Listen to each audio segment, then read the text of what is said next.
এই বৃষ্টিতে ভিজা ফ্রি ফায়ার খেলতাছি। আমি কোনো ছেলেতে আসক্ত না, ফ্রি ফায়ারে আসক্ত আছি। ওমা এখন দেখি মোবাইলের কভার দিয়ে গেম খেলতে পারে। জামাইকে পর্দা করে স্ত্রী জান্নাতে যেতে চায়। আমার জামাইকে দেখছেন, আপনি দেখেন না, তার মানে আপনি জানেন না। আমার জামাইকে তো আমার জামাই ভিডিও করে, ওকে দেখাইছে আমি ফেসবুক পেজে, লিনাস ব্লগ, আমার টিকটকের বায়োতে লিংক দেওয়া আছে ফেসবুক পেজে, সেখানে গিয়ে দেখে আসবেন। আমাদের ব্লগ আছে, আমাদের ভিডিও আছে, আমার জামাইয়ের ভিডিও আছে।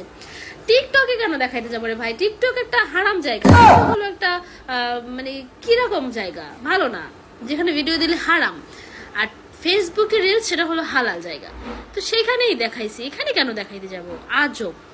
তা হারাম জায়গায় আপনি কি করেন? যা বুঝবার আমি বুঝে গিয়েছি। ওনার কথা শুনে হাসবো না কাঁদবো বুঝতে পারছি না। টিকটকে টাকা পাওয়া যায় না, এই জন্য হারাম। আচ্ছা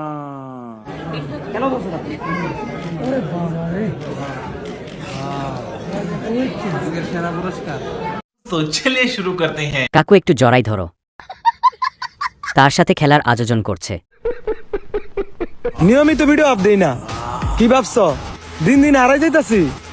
আরে না রে ভাই, এখন অনলাইন না অফলাইন কাপাইতাছি। হ্যাঁ আমরা বুঝছি, তুমি বিয়া কইরা খাট কাপাইতেছ। ভাই কেন আপনার মোবাইলে কি এমবি শেষ? আমাকে বলবেন, রিচার্জ করে দিব। জামাই বলতেছে বাহিরে বৃষ্টি পড়তেছে, আর বউ বলতেছে বুঝছি আজ রাতে আমার খবর আছে। লারাকুই ভুলে গেছেন নাকি? গ্রামের চাচাতো ভাই যখন বিমানে উঠে,